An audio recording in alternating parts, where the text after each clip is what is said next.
And well, I guess starting with their numbers production from last season, here we have Dalton Knecht, who put up roughly 9 points per game, 3 rebounds per game, roughly 1 assist per game, shooting 46.1% from the field and 37.6% from 3, while attempting roughly 4.5 per game. Pretty good, and obviously a lot more offensive centric rather than defensive centric for Dalton Knecht. If you want to throw in some defensive numbers and throw in defensive BPM or defensive EPM, here's where it goes bad for Dalton Knecht. Having a negative 1.7 defensive BPM, then if you want to talk about defensive EPM, having the 8th worst EPM rating in the entire league last season, having a negative 2.3 defensive EPM rating, ranking in the first percentile, which is the bottom one, not the top 1%, and that's obviously not a good thing for him. Definitely the thing that he needs to improve upon. The offense is very good for him, and that's not a worry for him either right now or in the future with him, but the defense obviously is. Then for Gabe Vincent, he played roughly 21 minutes per game, averaging 6.4 points per game, roughly 1 rebound and 1 assist per game, shooting 40% from the field and 35.3% for 3. You know, definitely not as good compared to Dalton Knecht. Offensively wasn't quite what Knecht did, neither in regard to scoring production, shooting, or simply efficiency in general, wasn't quite up to Dalton Knecht. Obviously isn't the spark that Knecht can be, isn't the guy that can actually have design plays around him, and a guy that you can have draw a bunch of attention away from ball handlers like LeBron, Austin, and Luka. Gabe Vincent is not quite that player. He is more of an off-ball kind of corner and wing 3-point shooter, occasional backdoor cutter, occasional ball handler that can sometimes create for himself, but he's not on the offensive level of a Dalton Knecht, even as a rookie. However, he definitely did fare better on defense to their team. If we're talking about defensive numbers and comparing them to Dalton Knecht's defensive numbers, for defensive BPM, Gabe Vincent having a negative 0.1 rating, obviously not great, but a whole lot better than Dalton Knecht.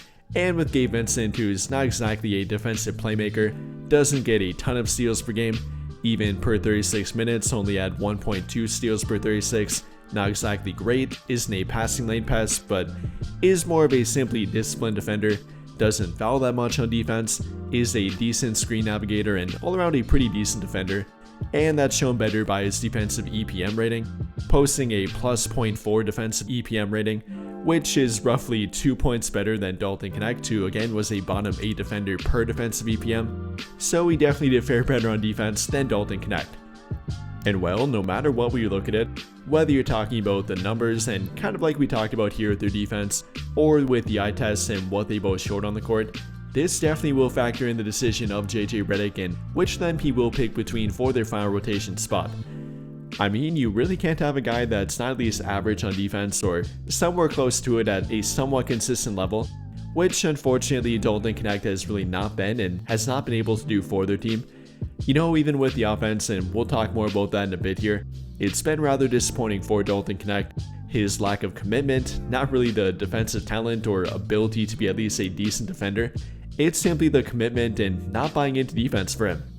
So if he can't change that and definitely show it as early as training camp, then he likely won't get that final rotation spot for their team.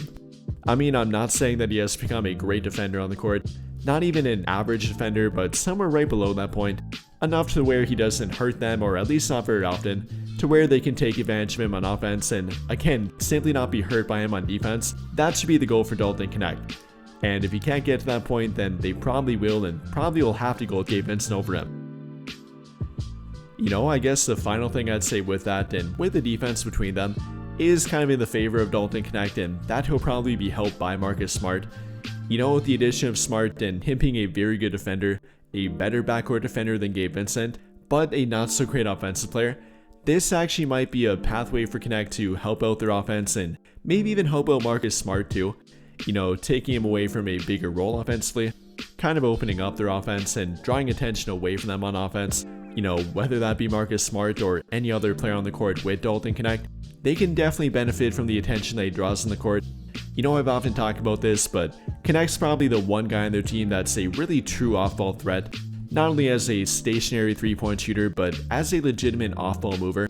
Maybe not compared to a Klay Thompson or Steph Curry, but kind of a tier right below that point, to where you literally have to pay attention to him and pretty much have to stay attached to his hip as a defender. I mean, if you don't and give him even a few feet of space, then he has enough room to get off a 3-point shot.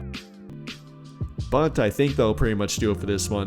And if you enjoyed the video, then I would greatly appreciate it if you drop a like, subscribe to the channel if you have not already, and hit that notification bell to never miss out when I upload a video.